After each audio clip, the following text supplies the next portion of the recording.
Baruch Hashem, cher ami, bonjour, quel plaisir et quelle joie de vous retrouver cette semaine pour un cours sur la parashat Bo. Comment allez-vous? Baruch Hashem. Alors, j'espère qu'au moment où vous regarderez ce cours de Torah sur la parashat Bo, et j'aurai le plaisir de vous rencontrer peut-être en France, Be'ezrat Hashem, car vous l'avez bien compris, ce cours est enregistré en avance, la semaine d'avance, si vous voulez tout savoir, et au moment où vous verrez ce cours, avec l'aide de Dieu, nous nous trouverons en France, et j'espère vous rencontrer, si Dieu veut, ou au Gala, ou aux différents cours organisés par Torah Box, Be'ezrat Hashem, que ce soit à Paris, à la rue Henri Murger, dans d'autres circonstances chez plusieurs familles, à Lyon ou à Aix-les-Bains, Be'ezrat Hashem Naaseh V'Natzliach, et de vous faire part de nos impressions dans les prochains cours avec l'aide de Dieu sur justement cette rencontre avec vous. N'hésitez pas à venir à ces cours de Torah et qu'Hashem vous bénisse et vous comble de brachot. Amen Amen. Alors, Parashat Bo est une parasha sensationnelle. En effet, c'est la paracha où se terminent les 10 plaies. Et donc, vous avez bien compris, c'est la paracha où le Ham Israël va recevoir, si l'on peut dire, la permission de quitter la terre d'Égypte. Il a bien été forcé, Pharaon, de reconnaître la vérité, et c'est là où le peuple juif mérite cette véritable liberté avec Be'ezrat Hashem. La semaine prochaine, Parashat Beshalach, on va chanter la Shira Az Yashir Moshe, où le peuple juif, justement, est formé, est né, enfin, la notion de peuple d'Israël qui, après 40 ans, arriveront en terre d'Israël. C'est tout le début de l'histoire, justement, du peuple d'Israël, et tout ceci, c'est parachiotes extraordinaires, que ce soit Parashat Vayera, Bo, Beshalach, etc. Mais en plus de tout ça, Parashat Bo est la paracha, d'après Rashi, avec la première mitzvah de toute la Torah, puisque Rashi dit qu'on aurait dû même commencer la Torah par la Parashat Bo, puisqu'il y a Chodesh Hazelachem, Rosh Chodashim, par rapport, justement, à Rosh Chodesh. Alors, cette semaine, nous allons, avec l'aide de Dieu, et en espérant que vous allez toujours, être bien sage, comme vous avez l'habitude, parler du sujet « Comment ne pas se refroidir », si l'on peut dire, c'est-à-dire comment se renouveler à chaque instant.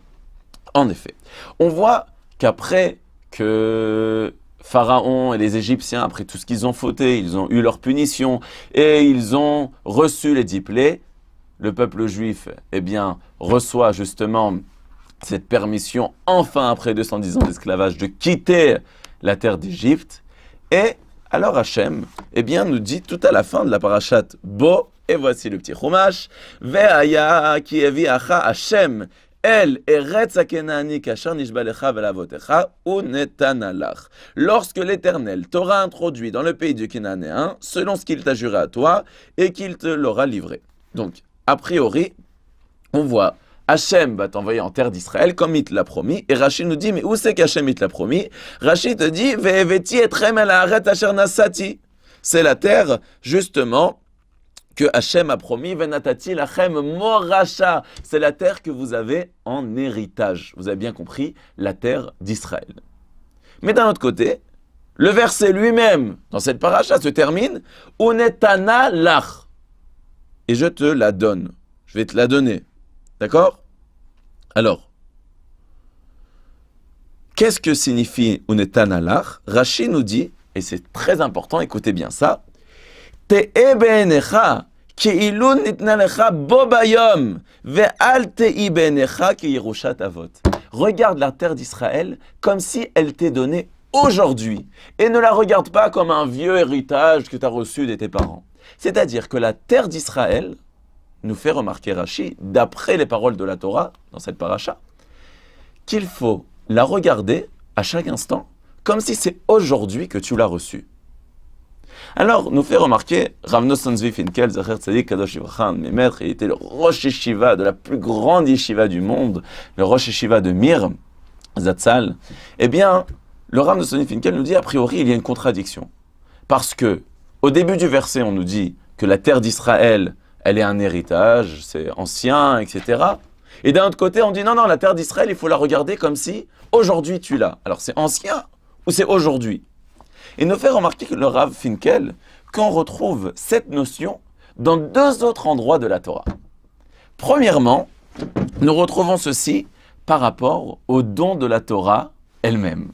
En effet, le don de la Torah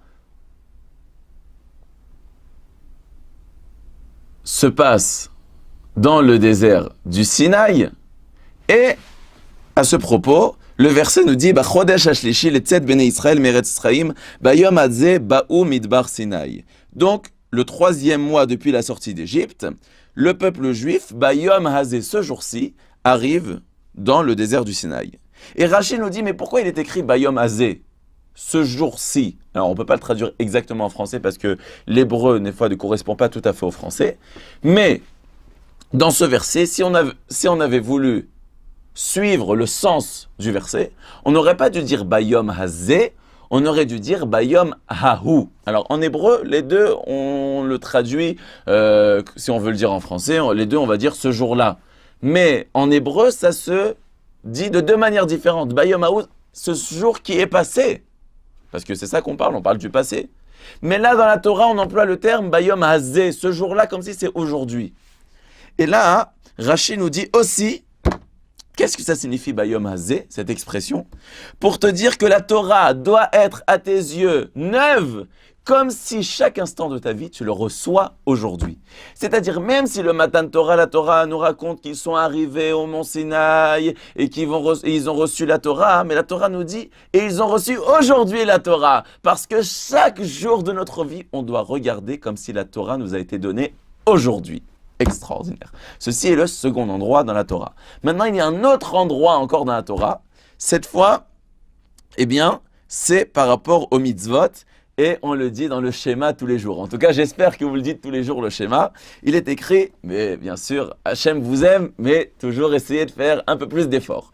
En tout cas, on dit dans le schéma, Vehayu adevarim haele asher anochi metzavecha hayom al levavecha. Donc ça c'est d'après la prononciation ashkénaze, enfin en tout cas d'après la cantillation ashkénaze, mais vous me pardonnez quand même si vous êtes séfarade.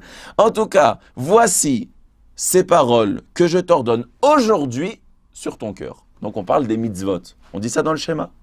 Mais c'est pas aujourd'hui qu'Hachem nous a donné les mitzvot, les commandements divins. Il nous a donné il y a longtemps, en l'an 2448. Là, on est déjà en 5778 cette année. Donc ça fait nombreuses années.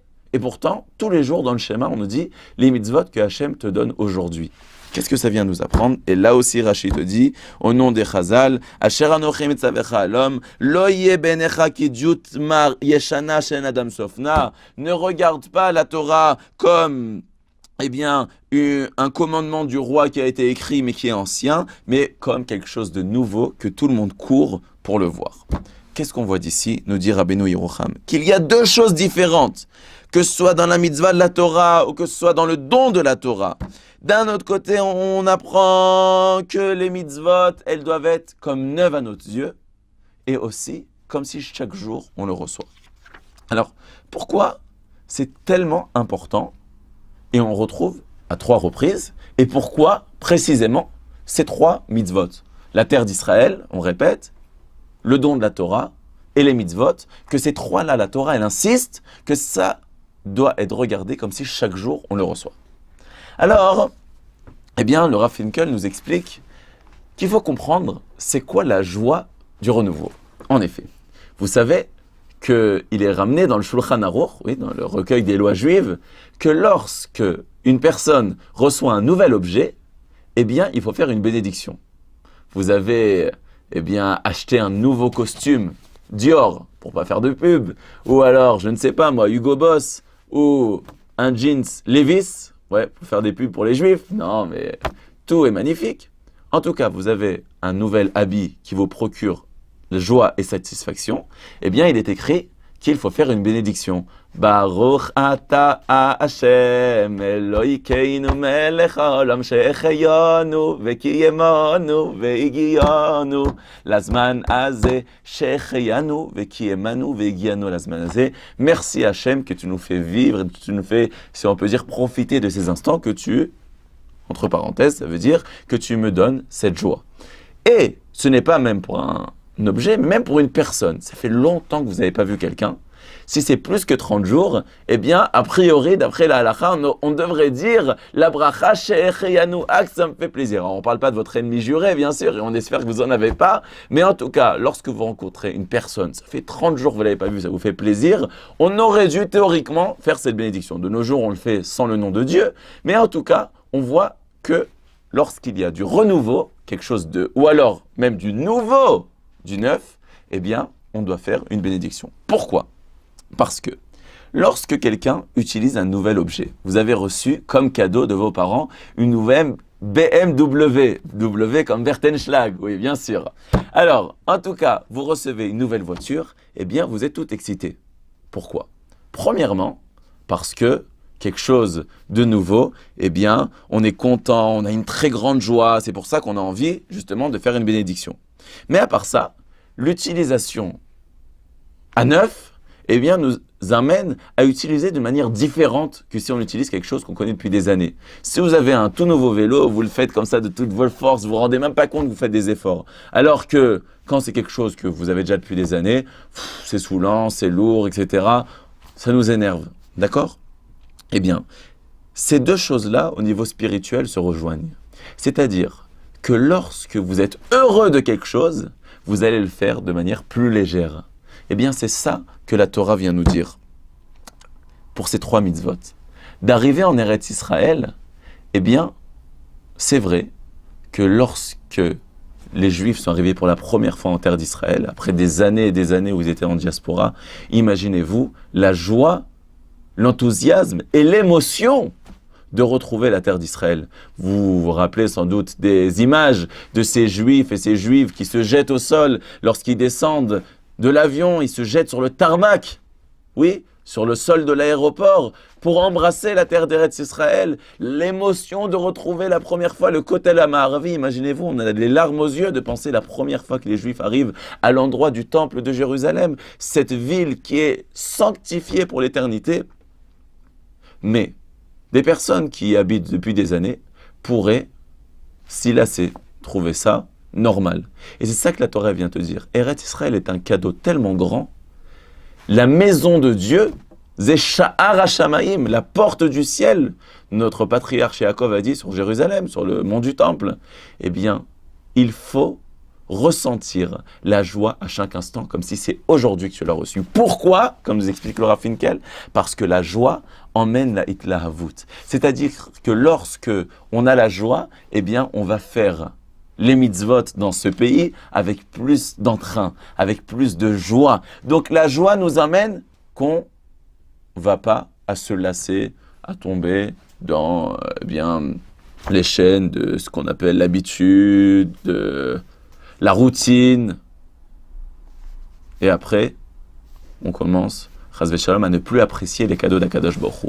Et de la même manière aussi au moment du don de la Torah. Au don de la Torah, imaginez-vous, voyez, kol ha-shofar, il y a eu le shofar, il y a eu kolot, uvrakim, il y a eu le tonnerre, les éclairs, Hachem descend sur le Har Sinaï, le peuple juif entier guéri, ils sont propulsés en arrière, projetés en arrière, ils voient ces vision extraordinaire pour la première fois dans l'histoire du monde. On peut voir ce qui s'entend. Imaginez-vous comment le peuple juif, dans quel état il est de recevoir la Torah. Mais après, au bout des années, bon, la Torah, je peux lire aussi des maths, je peux lire un peu de biologie, d'histoire. Non. Il faut que la Torah, chaque jour, tu as cet enthousiasme, comme si c'est le premier jour que tu l'as reçu. Ainsi dans les mitzvot. Vous savez, lorsqu'on rencontre, même à mon petit niveau, je suis peut-être pas aussi grand que vous, mais à mon petit niveau, lorsqu'on rencontre des personnes, eh bien, qui pour la première fois découvrent la Torah, découvrent c'est quoi une prière. Qu'est-ce que ça fait du bien de prier dans un monde où on est complètement déchiré à courir toute la journée. Un peu de temps, prier, un Shabbat pour la première fois, avec son mari, ses enfants, tous autour de la table. Pas ils regardent la télé, ni leur iPhone, ni leur SMS, ni leur mail, rien du tout.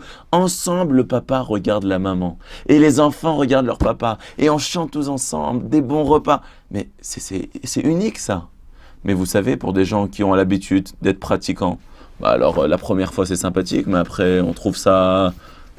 Ouais, rebelote, et rebelote, et rebelote. Toujours la même chose, chas v'shalom.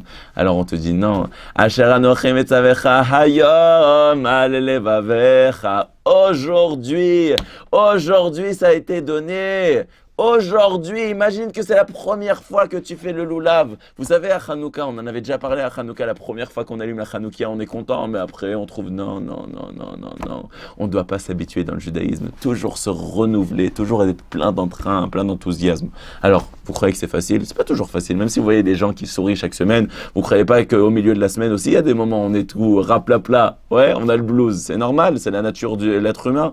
Vous savez, même si on a le grand sourire, mais des fois on est comme ça, des fois on est comme ça, c'est la nature de l'homme. Mais c'est ça que nous dit le Rav Finkel, c'est qu'il faut essayer de renouveler en nous cet enthousiasme. Et comment on le fait? Ça, c'est une bonne question. Mais avant tout ça, pourquoi précisément ces 3 mitzvot? Eh bien, la Torah nous dit qu'il faut avoir cet entrain, cette joie, ce renouvellement perpétuel. Pourquoi? Parce que, justement, il est écrit dans la Gemara Brachot, page 5a. On répète, Brachot 5a. Encore une fois, Brachot 5a. Vous avez retenu? Brachot 5a. Il est écrit là-bas, Tanya Rabbi Shimon Bar Yochai Omer, Rabbi Shimon Bar Yochai, il a dit, 3 cadeaux magnifiques, Nathan, Akadosh Baruch Hu leIsraël. 3 cadeaux extraordinaires Hachem a donné au peuple juif. Vekulan, lo natnan, el alidei sorin. Et malgré tout, ces 3 cadeaux extraordinaires qu'Hachem nous a donnés n'ont été donnés que si on souffre pour le recevoir. C'est quoi ces 3 cadeaux? La terre d'Israël, la Torah et le Olam Haba. Si on lit dans l'ordre exactement, Torah, Eretz Israël et Olam Haba. Comme par hasard, c'est les 3 mitzvot que la Torah nous demande de nous renouveler à chaque instant. Parce que ces mitzvot qui sont difficiles, la terre d'Israël, vous le savez, tout le monde peut le confirmer, ce n'est pas facile d'habiter en Eretz Israël, d'acquérir la terre d'Israël. C'est-à-dire qu'on doit passer des souffrances. Pour habiter en Eretz Israël, ça demande des concessions, ça demande de passer, des moments pas toujours faciles, l'intégration, etc., le changement de mentalité et tout ce qui en découle. Mais d'un autre côté, lorsqu'on l'a, c'est à nous et c'est une bracha extraordinaire, un grand mérite. Ces 3 choses extraordinaires, ces 3 cadeaux que la Torah nous dit que si tu veux les avoir, tu dois souffrir un peu pour les avoir. L'étude de la Torah, c'est pas facile. Vous le savez, d'allumer un cours de Torah, des fois on n'a pas envie, on préfère regarder un petit Darka, ça nous détend un petit peu, mais regarder un cours, c'est trop long, c'est religieux là, oulala, ils vont exagérer là. Qu'est-ce qui va encore nous sortir? Toute sa Torah? Ouais. Donc un cours de Torah, c'est pas facile, ça sort devant un cours de Torah. C'est pas facile d'acquérir le monde futur. Oulala, faut faire beaucoup de mitzvot, ça coûte de l'argent, ça demande des efforts, ça demande des fois de se séparer de sa famille, d'aller à la synagogue le Shabbat. Eretz Israël, quitter sa famille, changer de mentalité, tout ça c'est pas facile. C'est pour ça que la Torah te dit, il faut le regarder chaque jour quand tu les as, comme si c'est un cadeau qu'aujourd'hui tu as reçu. Et ça c'est très important. Et comment on fait pour se rendre compte de l'Itratchout? C'est que par l'étude. Si tu te rends compte c'est quoi la terre d'Eretz Israël, c'est l'endroit où tu es lié avec Akadosh Baruch Hu, tu vas pas te laisser avoir. Chaque jour tu dois te dire merci Hachem que je suis en Eretz Israël. Et lorsque tu vois c'est quoi la Torah dans un monde où il n'y a plus de valeur, que moi j'ai quelque chose qui me montre le chemin pour la vie et qui m'amènera tellement de bien dans ce monde-ci, dans le monde futur et pour moi et pour toute ma famille, je serai heureux. La même chose les mitzvot, combien ça apporte de bien pour tout le monde?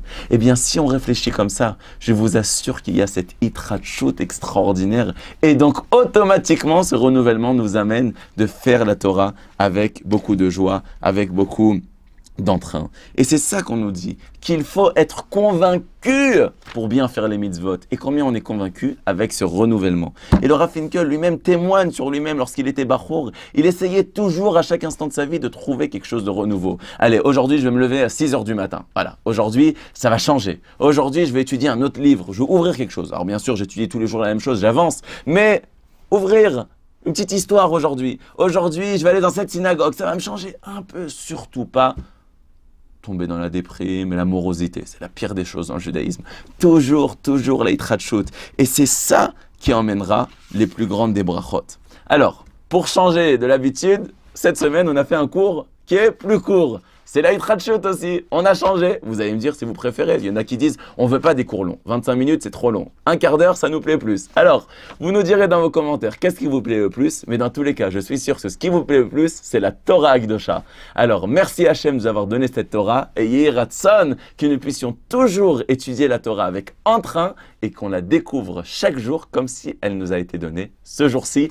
Amen ve amen, dans l'espoir de vous rencontrer et un excellent Shabbat depuis là où on est et aussi depuis Jérusalem actuellement au moment où je fais le cours. Excellent Shabbat et au plaisir de vous retrouver Bezrat Hashem la semaine prochaine. N'hésitez pas à laisser vos commentaires. Excellent Shabbat!